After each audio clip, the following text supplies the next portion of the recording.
Hello, everybody. We are back, and oh boy, I think it's safe to say that was probably the best trade deadline I think I've ever experienced as a fan in any sport in North America. What a weekend! I'm Jose Tabuada, joined by Norb Cabrera. Um, Norb, that was fun. That was wild.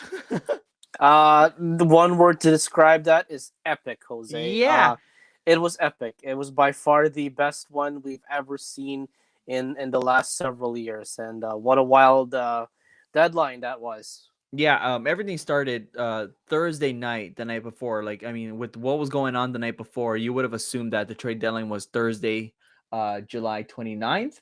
And then of course the actual trade deadline was the following day on the Friday on the 30th. And yet still even then that was crazy enough from deals that people were going, holy crap, you gave up what to teams that thought they had something, and then it just completely just flipped on them.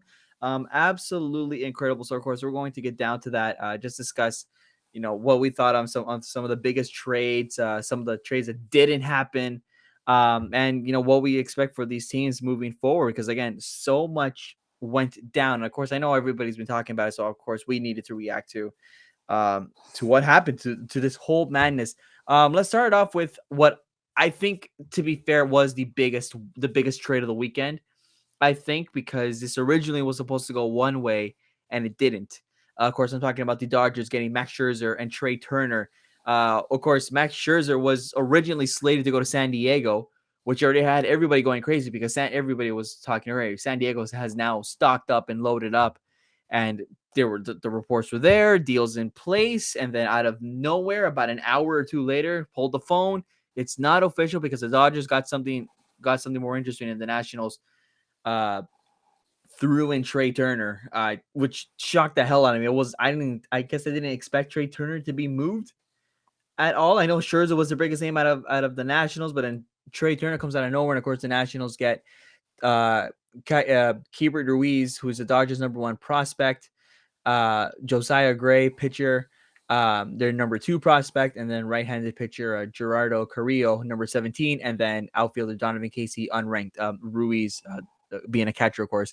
And then the Dodgers get that, and I have to say, I feel like even with the number one and number two, the number one and number two prospect from the Dodgers, it still feels like the Dodgers won this trade because that addition of Trey Turner just changed up everything in that trade, Norb. So what are your thoughts on that? Well, it was interesting that the Dodgers really pulled a lot of strings to execute these deals, and yeah, I mean, they're 2020 World Series champions, and they're jockeying for position to repeat in a full season this time for 2021. I think they want to go back to back with the addition of Max Scherzer and Trey Turner. It's interesting that Corey Seager just came back from the IL, and he's going to be playing shortstop. But it seems like Trey Turner, who's another shortstop, looks like he's going to be allocated to second base.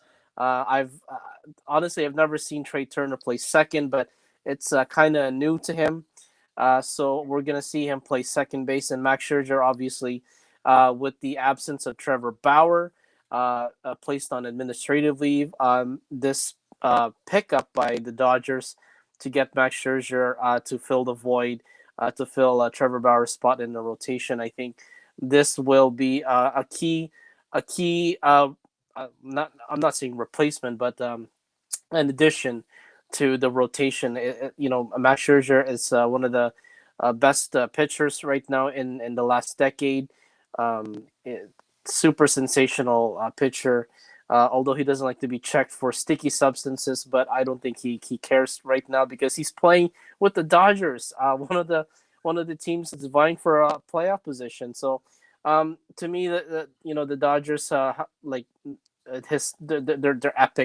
their epic stance on this trade deadline was absolutely amazing, to say the least. So definitely they want to replace that Mickey Mouse World Series ring from last year, and they want to go for a real ring this time. So here they are, acquiring two big names from the Nationals to possibly go back to back this year. And I mean, you can't also forget. I mean, the Dodgers rotation has had a lot of issues. I mean, yes, obviously Trevor Bauer was. We know what's going on with Trevor Bauer. That's all we need to say. Dustin May out for the year. Clayton Kershaw on the IL, and Julio Urias is also like, maybe not like the like not that he's not a solid option, but like he's been throwing a lot, so they needed that relief, and Max Scherzer is probably the perfect slot for that rotation. Obviously a rental because he is a free agent at the end of the year. I can't remember if Trey Turner has a bit of control with his contract, but and of course, on the flip side, the Nationals can maybe restart their start their rebuild sooner than later. I mean, they also dealt Brad Hand to the Blue Jays, which wasn't too bad as well. So I guess for the Nationals, this is it's pretty good getting like those top prospects, but again, it still felt like the Nationals should have got more with Trey Turner just randomly throwing in there saying, "Here you go," and again just shocking as hell. So let's move on. Another trade that I want to talk about, which it kind of made you wonder where this guy was gonna go, and because his name was being thrown everywhere. Of course, I'm talking about Craig Kimbrell going to the White Sox, just flipping over to the other side of town. Um, and of course, the Cubs getting Nick Madrigal and Cody Hewer. Madrigal, a massive piece going over to the Cubs. And now like the White Sox all of a sudden have this elite, deadly late game duo in Liam Hendricks and Craig Kimbrell. Again, I mean, you asked me when I told you that Kimbrell got dealt. You're like, wait, don't they have Hendricks? I'm like, they do. And then you realize, holy crap, they do. Because Kimbrell's a rental. I know Hendricks has a few years of control, but still, you're like, damn, damn. And I guess the White Sox are gonna go for it. But do you think it was a lot that the White Sox gave up for Kimbrell? I think that was questionable, and to me, it's kind of foul. Like what, I don't know what the White Sox intent is to have two closers in their bullpen. Liam Hendricks is a sensational, solid closer already for the White Sox, and complementing him with another superstar closer in Craig Kimbrell. I really don't see how the White Sox are gonna map this out in their bullpen. Like, is Kimbrell going to be the new setup man for Hendricks for the ninth inning? I can assume It, so. That's what I would do. I mean, like, is Kimbrell going to pitch the ninth when Hendricks is having a night off? It really remains to be seen how Chicago is going to manage two closers in the bullpen. Like, I have never seen that before, ever. I mean, when the Yankees had Zach Britton and Aroldis Chapman in their bullpen, I mean, solidly. Uh, when Zach Britton was healthy for the Yankees, he was the solid setup man for Chapman. Although Britton would close games as well when Chapman had the night off. I mean, it could be exactly the same in White Sox land, managing two closers like that. But it really remains to be seen how you're going to manage two closers in your bullpen, and who is going to be the setup man and who's possibly going to be the closer going forward. Honestly, I have nothing but praise because it's such a good problem to have. They also got Ryan Tepera earlier in the week as well from the Cubs, which is again a nice little slot piece in there as well. But again, like it can really mess up opponents. I mean, like let's say you're in a 3-game series, 4-game series. You have like let's say Kimbrel for the first 2 games, and then if you're in a setup for the last 2 of the series, okay, throw in Liam Hendricks. The fact that they have those now, the weapons at their disposal, and don't have to burn one arm over the other. So let's say like Hendricks has a few like has been like Hendricks appeared in too many scenarios because again the White Sox are going to close games. Yeah. And obviously have to rest him, so they have to bring in somebody else, but not anymore because now they have Kimbrel and vice versa. What this does is just sets up the White Sox again for almost like I'm not saying a guaranteed save, moving forward, but damn it, it's close to it. And I love that. I love the move they did only because again, you don't have to worry about anymore if your closer's too tired to go and you have to get somebody else from the bullpen for the save. Again, you have those two guys. Obviously, the question with Tony La Russa is, can he find, like you said, can he find that balance? And can Tony La Russa understand that? Can he understand that, like not to abuse them because you have such power in your bullpen? I don't think he will, because I think LaRusso's smarter than we all think he is, smarter than he looks. So I'm gonna give him to that. I find it a bit fair because, again, I love that there's a lot of versatility, and again, I would love that. I would love to have two closers on my team, and I would love to have that problem. Who do you go with? Okay, Hendricks. Is something wrong with Hendricks? Boom, you're gonna go to Kimbrel, and it keep going. Again, I'm a big fan. I'm a really, really big fan of that. Let's keep moving down. Of course, I want to continue on the topic of the Cubs fire sale, because but like, it just, for Cubs fans, it just felt like in 48 hours or maybe 24, the 2016 magical run is now permanently in the rearview mirror. Like, that is now as if it wasn't in the past already. The deals that they made 100% were. And I think the first one I want to start off with is Anthony Rizzo to the Yankees, who, again, as a fan of the Jays and the AL East, you're going, God damn it, the Yankees just got Anthony Rizzo. Okay. And of course, the Yankees as well got Joey Gallo. Again, as a fan of the Blue Jays in the AL East, you're going, God damn it, New York. Can somebody just find him for tampering or something? There's something wrong there. Somebody come up with something illegal. Incredible moves. Anthony Rizzo already shining, had a couple of homers in his first few games with the Yankees, because that's exactly what they got him for. I like the move as well. It's just, of course, the Cubs got two prospects in that deal, and the Yankees needed it too. I think they needed that power, and they needed that first base, and of course, boom, there's Anthony Rizzo. So I'm a big fan of that. Well, I guess I have to be, or I guess I don't have to, but it was a smart move by the Yankees. I'm like, damn it, that's a bat that I know I would have liked, but we have Vladdy, so I'm not complaining. Norb? Well, we always have to understand the method to the Yankees madness, and people understand that they love to acquire big names, and it's just one of these years that they do. With the anemic offense that they've had in the beginning of the year, lagging in the standings, uh, with Stanton and Judge. I mean, they are the headliners in the Yankees lineup, along with DJ LeMahieu.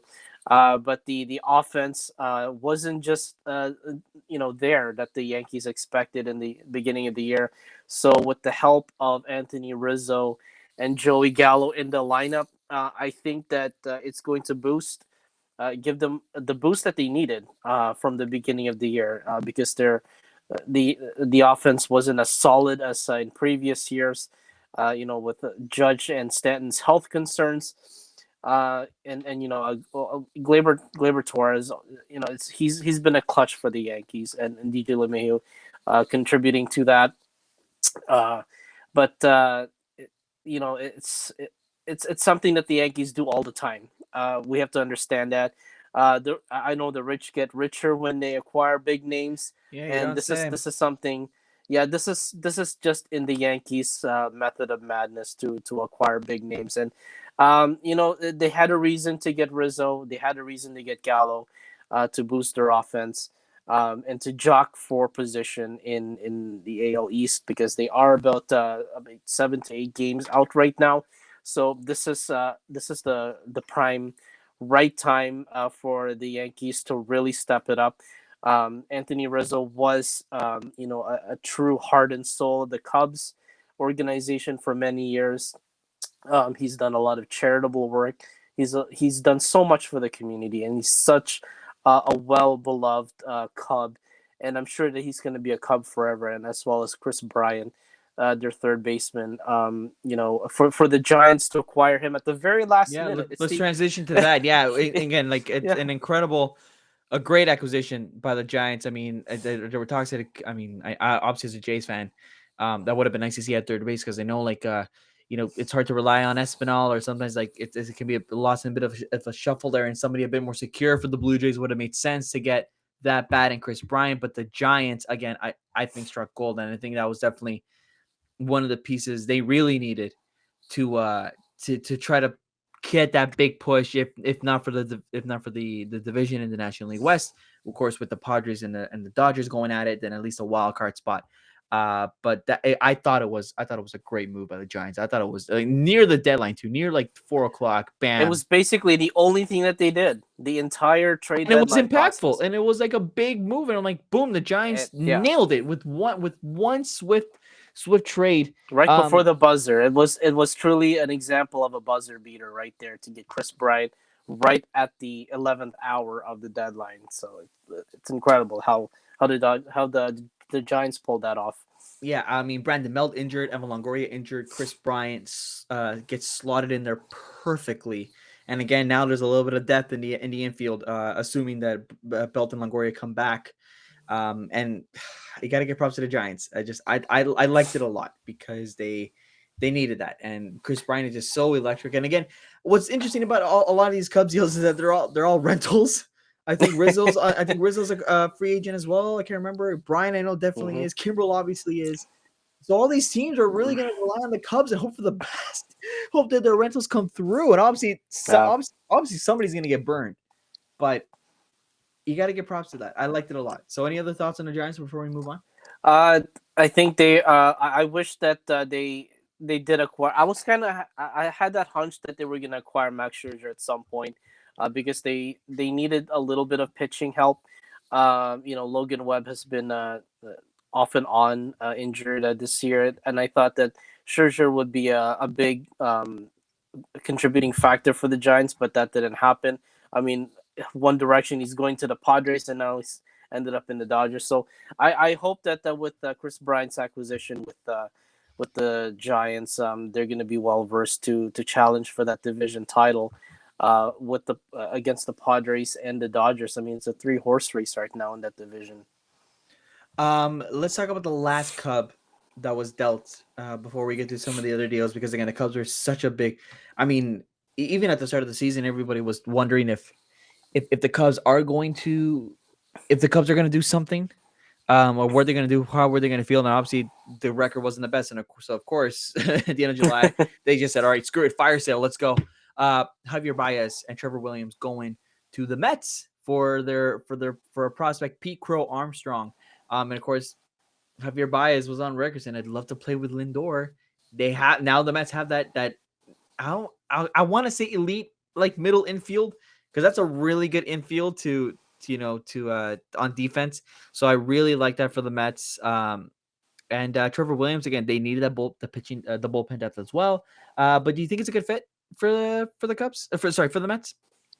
I think so. I think Baez, with his positivity and amazing energy, that he's really going to entertain a lot of fans in New York at City Field, and playing with Lindor. I mean, the middle infield just got a whole lot better. Uh, Baez is known for his excessive celebrating in the dugout, and Lindor is just a Mr. Happy guy. It just complements the whole energy and positivity in New York. I think the Mets will take the division, and Baez is just another cherry on top in that trade that the Mets did. So I think they're going to be well versed to win the division there. Let's move on away from the Cubs, because there's obviously the other biggest trade that didn't involve the Cubs or the Nationals or the Yankees. Of course, I got to talk about my hometown team. I got to talk about the Toronto Blue Jays. They made two moves. Joaquim Soria, being acquired right at the buzzer from the Diamondbacks. The bullpen depth, they needed that, because our bullpen, it can be sometimes you'd want to shoot them into the sun. But of course, the rotation was the biggest story. And the Blue Jays, I would say, won the Jose Barrios sweepstakes, because it felt like a sweepstakes, because the Twins did say, yes, he is being dealt. The question is where. So, of course, your first thought was after the Scherzer deal fell through, he was going to go to the Padres, because the Padres needed something big. And so you can say even like the Red Sox maybe as well. We're looking into pieces, and then all of a sudden, out of nowhere, the Blue Jays won it. So everybody's excited. All Jays fans are going. That was a wild 5 minutes, because you get Jose Barrios, or maybe 2 minutes. You get Jose Barrios. Everybody's excited because again, now you have like that. You needed that significant rotation spot that the Blue Jays seriously lacked with Steven Matz and Ross Stripling just struggling in the rotation. Jose Barrios comes in, you get all excited, and then the first thing we hear that's going to the Twins is Simeon Woods Richardson. You're like, oh, okay, that's fine. It's Woods Richardson, okay. And then you heard that maybe it's going to be, Pearson going to the Twins, and of course I got excited. I'm like, okay, you know what? I'm okay with that because the man has turned into glass. I know he's a big prospect, but it's just there's so much injury concerns as of late with Pearson. And then out of nowhere, it's Austin Martin, last year's number 5 pick in the MLB draft. I mean, again, on behalf of Jays fans, we went from euphoria to a massive swearing competition on Twitter. I have to say, I'm okay with it. I'm actually okay with it at the end of the day because I think that I was seeing like some people were doing reports on Austin Martin. They're saying that there's some bit of issues there that they need to learn, take time, and again, it happens. And I mean, let's face it, this team, the Jays are like 75-80% ready to compete. Still some pieces that he felt like they could have done, and obviously they obviously increased their potential with Simber, with Soria, with Barrios, Brad Hand jumping into the mix now. But I guess the Jays kind of maybe saw Austin Martin and said, you know what, maybe we may not see you in a few years when we really may be in the thick of things. So they said, you know what, let's take a gamble. And that's the thing about these prospects is that they draft so many, and I know they're big names, and of course, at the end of the day, with prospects, you just never know how many prospects ended up just falling through in the minors, right, or get lost in the shovel in the minors. And Siemens with Richardson as well. He was traded for Stroman, and that was going back and forth. And of course, there was no call up for him, and so they said, you know what, let's just send him to the Twins. So I was iffy at it at first, but with that extra year of control for Barrios into the end of 2022, I think I'm okay with it. And especially, I think it depends on. I think the trade would be truly solidified if Barrios gets extended. If not, then you can maybe start to wonder what happened. But I'm okay with it. I was angry at first, and I'm like, okay, I trust what Shapiro and Atkins are doing. Your thoughts on the trade? I think Barrios is a good pickup for the Jays. They desperately need a key starter, as Madsen Stripling, as you mentioned, has been struggling. Um, Hyun-Jin Ryu and Robbie Ray are trying their best to pull their weight in the starting rotation, but they really needed that third guy in the rotation Yep. to really get the job done and slam down some ball games. And Jose Barrios, acquired by the Jays from Minnesota. To me, like you're okay with Austin Martin being traded. I'm still kind of warming up to the feeling that he's no longer a Blue Jay. I really had some high hopes for Austin Martin. I think he's going to be a force in a few years, very much like another Kevin Biggio or even a Bull Bichette. When you're dealing with a franchise and you have so much promising prospects that you may want to keep or let go. I mean, this is just one of those things that the Jays have done in the past. I mean, trading away Noah Syndergaard and Travis d'Arnaud for R.A. Dickey years ago to try and play a push for a playoff in 2015. It really broke my heart that Noah Syndergaard was Yeah. traded. Yeah. He was a promising young talent, but He was. Yeah, definitely. He dominated the Mets for a few years, and then he got injured. Underwent Tommy John surgery. I still think that with the Austin Martin deal, that it might bite Toronto in the butt in the years to come. You'll never know with these prospects that comes out of college, especially playing for Vanderbilt.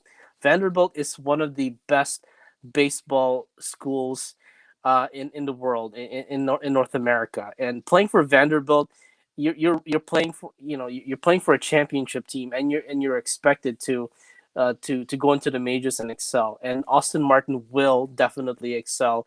If Minnesota decides to keep him around for the next few years, I'm sure I they will think, too. I'm sure they yeah, realize, and I can understand fans saying that the Blue Jays got fleeced again.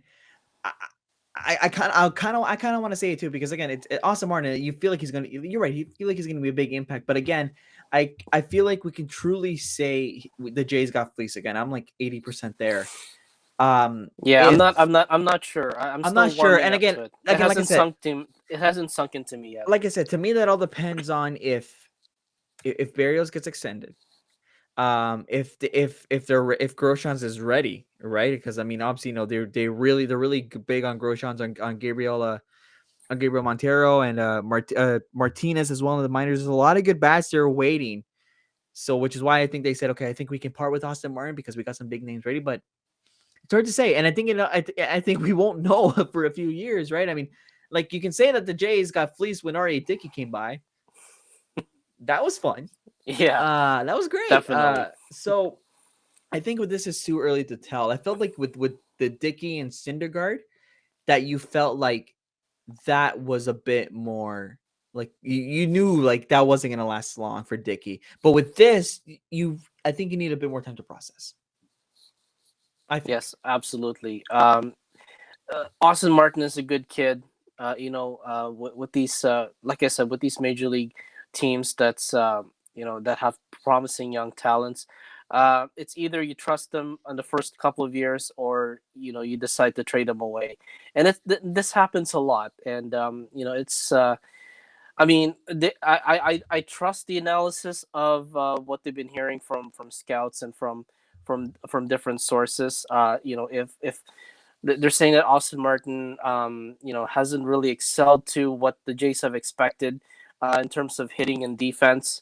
But that's just a you know he was just drafted not too long ago, Yeah, last so year. yeah, Last year. definitely, and you got to give him time. Like I can't sometimes I can't understand, like, teams not giving enough time for these players to excel. But anyway, if they trust their heart, trust their gut, I hope that it works, and it doesn't bite them in the ass later on in life. So Like I said, I think if all we need to see is if they extend Barrios or me being that optimistic fella, if they win the World Series or if they have a deep playoff run, one or the other. okay, There's I want to end off this episode on the trade that wasn't on one big trade that wasn't. I saw this today, earlier today. I'm not sure if you saw it. And we'll share it in a minute. And I wanted your thoughts on this because I read this today and I'm like, holy crap, that would have been big. As we all know, the Rays are on some kind of cheat code.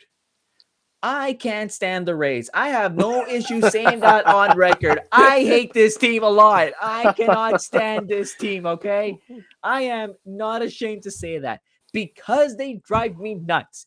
Somehow, a team in all of sports, not just baseball, in all of sports, are buyers and sellers. And that's just stupid. That makes no sense. I have never heard of a team that is both. You should be one or the other, and especially in baseball. And somehow the Rays are freaking both.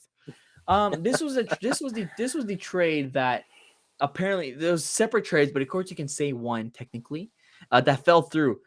The Rays talking to the Cubs, the Rays sending Kevin Kiermeier to Chicago for Chris Bryant, and then in the other deal, the Rays sending a Tyler Glasnow for Kimbrel, which again you're selling because Glasnow is Glasnow and Kiermaier is obviously an elite defender, no doubt about it.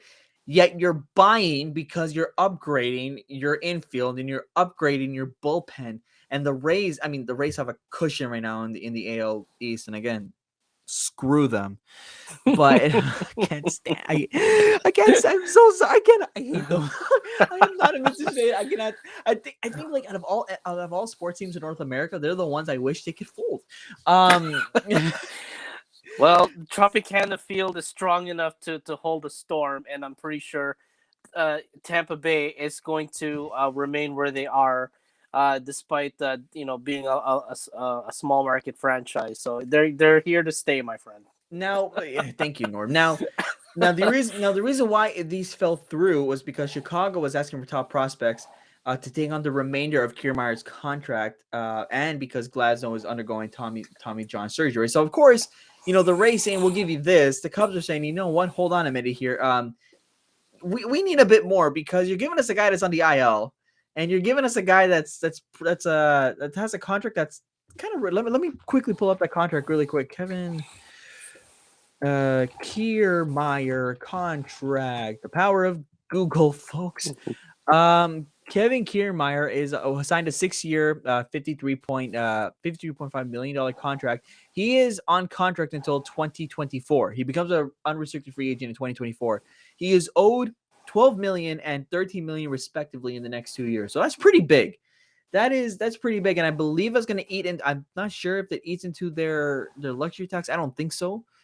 But it's pretty big. So of course I can't blame the Cubs for saying we want a little bit more. The Cubs were asking for either Wander Franco, Vidal Brujan, Josh Lowe, Taylor Walls, or Shane Baz. This is all, by the way, via Ken Rosenthal.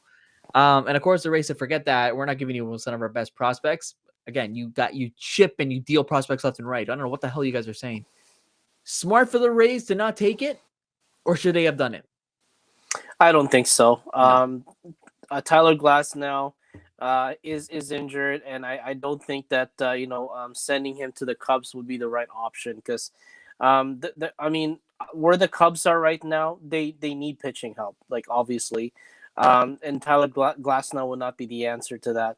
I mean, if it means to resign him or take the rest of his contract, but we're not going to be seeing him play this year. So it would not be worth the risk for the Chicago Cubs to acquire him, despite, trying to, being part of the fire sale, trading away their prospects. I don't think it'll be the right option for the Cubs. And by the way, the red that I was talking about with Kiermeier's contract, yes, that would have been a luxury tax infringement for the Rays. Of course, teams, and for the Rays, the luxury tax really, really matters. Unless you're the Dodgers and the Yankees, they don't give a damn what that tax is. I think it was smart too. I think it was smart that the Rays held off. Because again, I mean, guys like Wander Franco alone, like, oh my god, that's way too big to give up. I mean, that is probably one of your big future pieces of the team, but I get it. I mean, I can't blame the Cubs for saying what they did. I mean, again, if I were the Cubs, I probably would have had the same approach. I'm like, listen, that's an ugly contract to take on because that's way too much for Kiermaier. I would argue way too much for Kiermaier. And Glasnow is hurt, and obviously from an injury like that, you never know what can happen after. Unfortunately, it's Tommy John, right? It was Tommy John that yes, it was Tommy John. Tommy John that Glasnow got, and of course for Tommy John, post Tommy John, it can be tough. It can be tough. So I can understand the Cubs' weariness of that. And again, they're rebuilding. They sold the farm and they sold their fans in the process. So I can understand why they would, but I think it was smart for the Rays at the end of the day to hold off on that. And of course, the Cubs did get their moves anyway. They got some key pieces from the White Sox. They got some key pieces from the Giants, and so I think they can move forward. Who do you think is the biggest winner of the deadline? The Dodgers, hands down. I gotta say, the Dodgers. Yeah. I mean, acquiring Max Scherzer and Trey Turner says a lot. It speaks volumes. Scherzer filling in, for Trevor Bauer in that rotation. And Trey Turner, interestingly enough, playing second base. I gotta see. Playing with Corey Seager coming back from injury. So yes, the Dodgers with the epic win here in trade deadline 2021. Yeah, I'm gonna go with the Dodgers as well because I feel like as soon as if you're able to get Max Scherzer, it's a win. And again, like I said, it felt like he should have gotten more with Trey Turner there. For biggest losers, believe it or not, I'm torn between the Red Sox because I've won the Red Sox because I know they got Kyle Schwarber, the big bat that they needed, but I thought they would have added more because of the tight race in the AL East. The Yankees added, the Rays don't stop adding, and the Blue Jays got stronger too. And the Blue Jays, you can argue, got stronger too. I mean, again, I'm biased, but I think everybody can agree with that the Jays got stronger. So it felt like as if the Red Sox just needed to play a bit of catch up after Schwarber and then got nothing out of it. And my other loser, surprisingly, I'm gonna say the Padres. I'm gonna say the Padres because yes, they had that deal with Max Scherzer. They had to deal with Max Scherzer and obviously got nothing out of it. So then their focus shifts to Jose Barrios. They lose Jose as well. So I felt like they weren't able to add like another key part to the rotation that they needed. Not that they again the boost would have been nice, but I'm just surprised that they weren't as aggressive elsewhere as soon as Scherzer and Barrios were done. As soon as they were dealt to the Jays and the Dodgers respectively. So that's and again, like with the Dodgers getting that much stronger and then the Giants adding that key piece. If I mean I'm sure the Padres can get in, and now they lost Tatis Jr., which is scary, which is never one how you want to hear. So that's why I'm like, I mean, again, I know the injury is a freak accident, you don't expect it, but still, you're kind of going, maybe you should have been a little bit more aggressive because you were suddenly all in on Scherzer. You were ready to like just completely say that we're going for that title in October. To okay, I think we're good with what we have. I think we'll be fine. Thoughts? I think the biggest loser that I have, despite Chris Bryant already making an impact, I do think the Giants needed a little bit more. I'm pretty sure that they had um, with acquiring Chris Bryant in the 11th hour at the very last second. I do think that they could have done some more. They could have add another pitcher into the rotation to boost their rotation a little bit and to really challenge for a division title. I have a lot of hopes for the Giants. I mean, Mike Yastrzemski and the gang there in San Francisco. I think they had potential to get another starter, and without getting that, I'm not sure. I think they're still going to excel in the next 2 months. But that pitching the pitching that they probably needed could have helped them if they have done more in the trade deadline. You're right about the Padres. Not able to acquire Max Scherzer. But it's San Diego. Their offense is going to really dominate in the last 2 months of the year. They still have Melanson in the bullpen. I think they still have Melanson in the bullpen, I believe. And yeah, I mean, I think they're still in good shape. They might challenge for a division title or a wild card, but yeah, I mean, no worries for the Padres. I think they're gonna be okay the next 2 months, but hopefully in the off season, let's do some more damage. I think so as Yeah, well, and I think the next time we talk to you guys in a few weeks, we're gonna see how close the races are getting, because yes, I mean, like it's August 2nd today at the time of this recording. Next thing you know, we are going to be in September, seeing what unfolds, and oh my goodness, after a deadline that happened, I don't think it can. I don't know how much more exciting it can get other than bring it on. I think it's going to be fun. So I think we can call it there for a night. Norb, thank you as always. I'm thank Jose you. Tabuada, and we will catch you guys in a few weeks here on Fair or Foul. See you guys.